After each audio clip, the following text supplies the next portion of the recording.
नमस्कार दोस्तों, स्वागत है आपका एग्ज़ाम वॉरियर के यूट्यूब चैनल पर। आज की वीडियो बहुत ही इंपॉर्टेंट होने वाली है क्योंकि आज की वीडियो में दो मोस्ट इंपॉर्टेंट क्वेश्चन बच्चों के द्वारा जो पूछे जा रहे हैं। सबसे पहला, एचपी पुलिस कांस्टेबल की भर्ती अब हमें फिर से कब देखने को मिलेगी।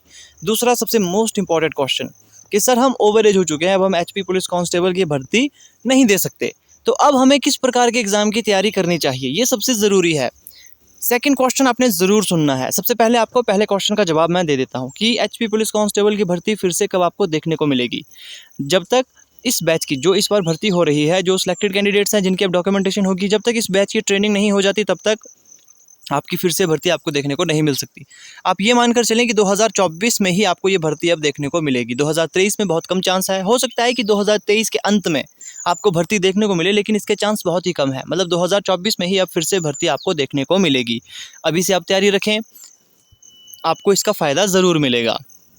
तो अब बात करते हैं मोस्ट इंपॉर्टेंट क्वेश्चन की। सर अब हम ओवर एज हो चुके हैं, अब हम एचपी पुलिस कांस्टेबल के एग्ज़ाम को फिर से नहीं भर सकते, अब हम किस प्रकार के एग्ज़ाम की तैयारी करें। अब देखिए, इस समय बच्चे गलती करते हैं, वो गलत फील्ड में चले जाते हैं।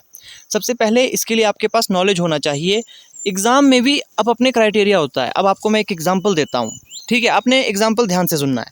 अब एक तरफ है एग्ज़ाम JOIT, ठीक है, एक तरफ है JOIT और एक तरफ है एचपी पुलिस। अब देखिए, JOIT का अपना एक सिलेबस है, इसका अपना क्राइटेरिया है। इसमें आपको 140 क्वेश्चन किस चीज़ के पूछे जाते हैं, कंप्यूटर के पूछे जाते हैं। 60 क्वेश्चन आपकी जीके, हिंदी, इंग्लिश, रीजनिंग के कुछ एक क्वेश्चन, करंट अफेयर इस प्रकार से पूछे जाते हैं।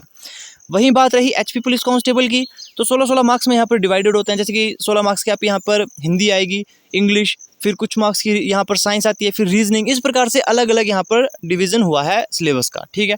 यहाँ सिलेबस बहुत डिफरेंट आपको देखने को मिलेगा। यहाँ पर आपको 140 क्वेश्चन मतलब 70 नंबर आपके यहाँ पर सिर्फ कंप्यूटर से ही आएंगे। तो आप देख सकते हो कितना बड़ा डिफरेंस होता है एग्जाम में। तो जो लोग ये कहते हैं ना कि सारे एग्जाम भरो आपको एक्सपीरियंस मिलेगा, एक्सपीरियंस मिलेगा लेकिन वो फ़ायदा नहीं देगा। अब देखिए, अगर आप एक साथ दो एग्जाम भरते हो, क्या दोनों की तैयारी आप कर पाओगे। अब आप कह रहे हो कि सर इससे हमें पता क्या लगेगा, तो इससे मैं आपको ये बताना चाहता हूँ।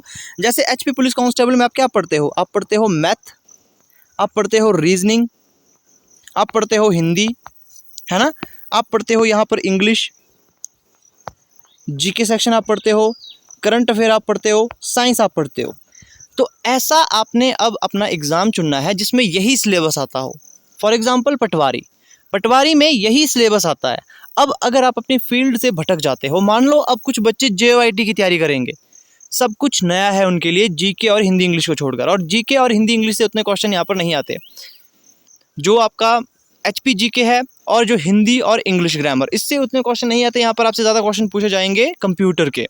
60 क्वेश्चन है, लेकिन वो भी डिवाइडेड है ना, क्योंकि उसमें देखिए ज़्यादा मेजॉरिटी किसकी है, कंप्यूटर की है। अगर आप 60 क्वेश्चन कर लेते हो, लेकिन आगे आप देखिए 140 क्वेश्चन ऐसे होंगे जो आपने पहली बार देखे होंगे, क्योंकि कंप्यूटर, सीधी सी बात है, आपने पुलिस कांस्टेबल की जब तैयारी की थी तो आपको कंप्यूटर नहीं आता होगा, क्योंकि आपने कंप्यूटर पढ़ा ही नहीं, बस सिलेबस में ही नहीं आता है। तो अगर आप JOIT के बजाय पटवारी की तैयारी करोगे, ऑलमोस्ट सेम सिलेबस है, बस एक चीज़ आपने छोड़नी है, वो है पजल, जिसमें बच्चे कंफ्यूज भी होते हैं। पजल छोड़ के हर एक चीज़ आपने यहाँ पर तैयार कर लेनी है। तो देखिए फ़ायदा किस ओर है, आपके नौकरी लगने के चांसेस किस साइड है ज़्यादा। पटवारी में ऑब्वियसली सीधी सी बात है, जो एग्ज़ाम का जो सिलेबस होगा वो शेयर करेगा एचपी पुलिस कांस्टेबल के साथ, उसी प्रकार का एग्ज़ाम आपने भरना है। जैसे एसएससी की बात की जाए, एसएससी में बहुत सी पोस्टें आती है, उसमें भी बिल्कुल सेम सिलेबस रहता है। पटवारी की बात कर लो, एचपी होमगार्ड की बात कर लो। तो इस प्रकार से आपने अब फील्ड चूज़ करनी है, क्योंकि एचपी पुलिस कांस्टेबल तो आप भर नहीं पाओगे, लेकिन जो तैयारी आपने की थी वो ज़ाया नहीं जानी चाहिए। हाँ, अगर आपका इंटरेस्ट है कंप्यूटर पर, आपको थोड़ा सा कंप्यूटर पहले से भी आता है, तो आप JOIT के एग्ज़ाम भी भर सकते हो, क्योंकि कंप्यूटर उतना टफ नहीं है, कंप्यूटर बहुत आसान है। लेकिन अगर बात रही आपको कुछ भी नहीं आता, तो एक बार ज़रूर सोच ले, फील्ड आप चेंज ज़रूर कर सकते हो। लेकिन अगर आप JOIT चुनते हो, ठीक है, फॉर एग्जांपल आप JOIT के एग्ज़ाम क्रैक करना चाहते हो, कोई भी अदर एग्ज़ाम मत भरो। JOIT पे है तो सिर्फ JOIT पर ही फोकस करो। अब मैं आपको इस चीज़ के पीछे रीज़न बता देता हूँ। जैसे वही रीज़न लेंगे हम, एक तरफ है JOIT, ठीक है, और एक तरफ मान लो पटवारी जो अब आने वाला है, ठीक है। JOIT के एग्ज़ाम भी भरने की डेट अभी आपको पता होगा कि अभी इसके एग्ज़ाम भरने की डेट चली हुई है, ठीक है। पटवारी की भी काफ़ी जल्द आने वाली है। अब एक तरफ अगर आप यहाँ पर भरते हो दोनों एग्ज़ाम भरने से आपको नुकसान होता है। नुकसान किस प्रकार से, पटवारी का अपना अलग सिलेबस है, JOIT का अलग सिलेबस है ना, ये आप जानते हो। अब दोनों चीज़ में अगर आप यहाँ पर अपनी जो तैयारी है वो मजबूत करना चाहते हो, तो ये नहीं हो पाएगा, क्योंकि एक तरफ आपको पूरा ही डिफरेंट सिलेबस है, आपको कंप्यूटर पढ़ना पड़ेगा, ज़्यादा ध्यान कंप्यूटर पर देना होगा, लैंग्वेजेस पर ज़्यादा ध्यान देना होगा। वहीं दूसरी तरफ आपको रीजनिंग, मैथ, हिंदी, इस प्रकार के एग्जाम पर ज़्यादा ध्यान देना होगा। एक टाइम पर एक पर ही फोकस रहता है। तो एग्जाम अगर आप क्रैक करना चाहते हो तो अपनी फील्ड आपने ध्यान से चुनना है। मैं फिर से अपनी बात को रिपीट करूंगा, कभी भी ऐसी गलती नहीं करनी है कि आप सारे एग्जाम भर रहे हो। एग्जाम उसको भरो जिसमें आपकी पॉसिबिलिटी ज़्यादा है लगने की। हाँ, अगर यही बात यहाँ पर ये होती कि पटवारी के फॉर्म भी निकले हैं, एचपी होमगार्ड के फॉर्म निकले हैं, एचपी फॉरेस्ट गार्ड के फॉर्म निकले हैं, तो तीनों को भर सकते हो। इन तीनों को भरने का फायदा क्या है? सिलेबस एक जैसा होता है, इनका जो क्राइटेरिया होता है, जो सिलेबस का, जो एग्जाम में क्वेश्चन पूछे जाते हैं, लगभग एक जैसा सिलेबस होता है। तो इसलिए आप इन तीनों को भर सकते हो। लेकिन अगर बात रही वहीं एक तरफ JOIT एक तरफ पटवारी, तो इस प्रकार से अपने एक्सपेरिमेंट नहीं करने हैं, सारे एग्जाम नहीं भरने हैं। क्योंकि लोग क्या कहते हैं कि सारे एग्जाम भरो, कुछ ना कुछ सीखने को मिलेगा। जब आप तैयारी कर ही नहीं जाओगे तो आपको सीखने को क्या मिलेगा? जब आप अच्छी तरह से तैयारी कर जाते हो और एग्जाम देते हो, तब सीखने को मिलता है कि हाँ, हमने ये सिलेबस छोड़ा था, या फिर हाँ, हमने इस प्रकार से तैयारी नहीं की थी। बिना पढ़े एग्जाम देने जाओगे तो उसका जो आपको एक्सपीरियंस होगा वो बिल्कुल यूजलेस होगा। उस एक्सपीरियंस का आप करोगे क्या? एक्सपीरियंस तब मायने रखता है अगर आपने तैयारी की है और आप एग्ज़ाम देने जाते हो, फिर आपको पता लगता है कि हाँ, ये मेरी गलती थी, यहाँ पर मैंने इस प्रकार से पढ़ाई नहीं की, तो एक्सपीरियंस का फ़ायदा मिलता है। बिना पढ़े आप जाओगे, सिर्फ पैसे बर्बाद होते हैं। तो आई होप आप ये बात समझ चुके होंगे। जो बच्चे मुझसे पूछ रहे थे कि हम अपनी फील्ड कैसे चूज़ करें, ये फील्ड आप खुद चूज़ करोगे। हाँ, अगर आपको इंटरेस्ट है JOIT में या फिर मान लीजिए अलाइड में, अब जैसे अलाइड की एग्ज़ाम भी आप दे सकते हो, क्योंकि अलाइड में क्या पढ़ता है ज़्यादा? GK सेक्शन पढ़ता है, और GK आपने पहले भी पढ़ा है ना?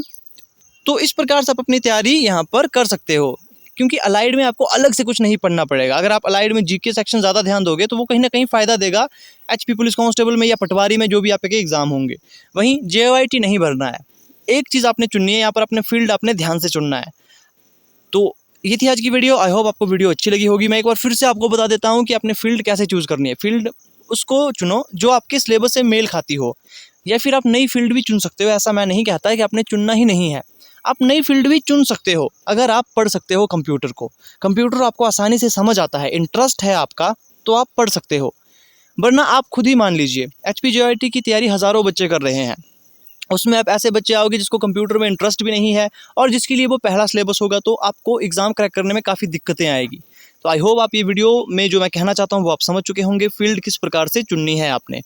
तो ये थी आज की वीडियो।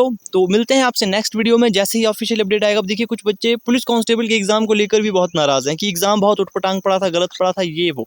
देखिए, एग्जाम का लेवल हाई रहना ही था, ये मैं पहले भी आपको बता चुका था। हालांकि बात रही कुछ एक सिलेबस की, जैसे कि कुछ एक GK के क्वेश्चन उसमें ज़्यादा ही हाई लेवल के पूछ लिए गए थे। एक एग्जाम में कभी भी पजल के 2 क्वेश्चन नहीं आने चाहिए, क्योंकि टाइम कम रहता है।